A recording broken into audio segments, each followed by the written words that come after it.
പേര് നൗഷാദ്, BLO ആണ്. 117 work ചെയ്യുന്നത്. ഞങ്ങളെല്ലാവരും BLOമാരാണ്. ഇന്ന് നമ്മുടെ പട്ടികയുടെ പുതുക്കൽ ആരംഭിക്കുകയാണ്. നമ്മൾ വീട്ടിലേക്ക് ഇറങ്ങാൻ നിൽക്കുകയാണ്. അതിലൊരുപാട് ആശങ്കകൾ ജനങ്ങൾക്കുണ്ട്. പക്ഷെ വളരെ ലളിതമായ രൂപത്തിലാണ് നമ്മൾ ഈ പദ്ധതി നടപ്പാക്കുന്നത്. നിങ്ങളുടെ വീട്ടിൽ ഒരു BLO വരും, നിങ്ങളുടെ BLO വരും. ഓരോ ആളുകൾക്കും അവരുടേതായ ഫോമുകൾ നൽകും. ആ ഫോമിൽ നിങ്ങളുടെ ഡാറ്റ നിങ്ങൾ പൂരിപ്പിച്ച് കൊടുക്കണം. അതിൽ നിങ്ങൾ 2002 വോട്ടർ പട്ടികയിലുള്ള ആളാണെങ്കിൽ 2002 വോട്ടർ പട്ടികയിലുള്ള വിവരങ്ങൾ രണ്ടാമത്തെ കോളത്തിൽ പൂരിപ്പിച്ച് കൊടുക്കണം. ഇനി 2002 വോട്ടർ പട്ടികയിൽ നിങ്ങൾ ഇല്ലാത്ത ആളാണെങ്കിൽ മൂന്നാമതൊരു കോളമുണ്ട്. അതിൽ നിങ്ങളുടെ രക്തബന്ധത്തിൽപ്പെട്ട അച്ഛൻ്റെയോ അമ്മയുടെയോ വിവരങ്ങൾ കണ്ടെത്തിയിട്ട് മൂന്നാമത്തെ കോളത്തിൽ പൂരിപ്പിച്ച് കൊടുത്താൽ മതി. ഇതിന് കൂടെ പ്രത്യേകിച്ച് രേഖകളൊന്നും ഇപ്പോൾ നമ്മൾ ആവശ്യപ്പെടുന്നില്ല.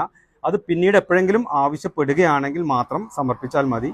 പിന്നെ നിങ്ങളുടെ ഫോട്ടോ ഫോമിലുണ്ടായിരിക്കും. അത് പഴയതാണെങ്കിൽ നിങ്ങൾക്ക് ആവശ്യമുണ്ടെങ്കിൽ പുതിയ ഫോട്ടോ നമുക്ക് അടുത്ത കോളത്തിൽ ഒട്ടിച്ചു കൊടുത്താൽ അതിൽ ഉണ്ടായിരിക്കും.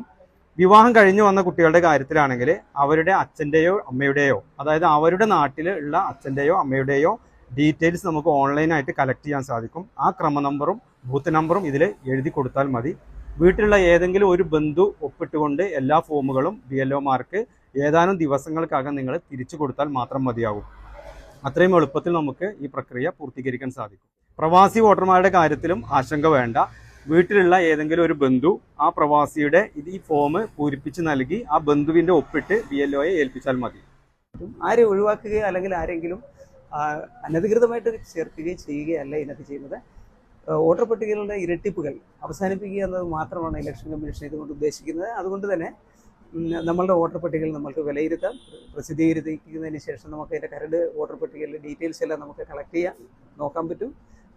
അങ്ങനെ സമഗ്രമായ ഒരു വോട്ടർ പട്ടിക നമുക്ക് പ്രസിദ്ധീകരിക്കുന്നതിലൂടെ തന്നെ ഇലക്ഷൻ കമ്മീഷൻ്റെ ഈ ഒരു ആശയം നമ്മൾ ജനങ്ങളിൽ എത്തിക്കാൻ പറ്റും. മറ്റ് പൊതുവിൽ വരുന്ന ആക്ഷേപങ്ങൾ അല്ലെങ്കിൽ ആളുകൾ ഉന്നയിക്കുന്ന ആശങ്കകളെല്ലാം അടിസ്ഥാനരഹിതമാണ്. വളരെ ഭംഗിയായി തന്നെ നിങ്ങൾക്ക് തരുന്ന കാര്യങ്ങൾ നിങ്ങൾ ചെയ്ത് ഫോമുകൾ ഫില്ല് ചെയ്ത് BLOമാരെ ഏൽപ്പിക്കുക.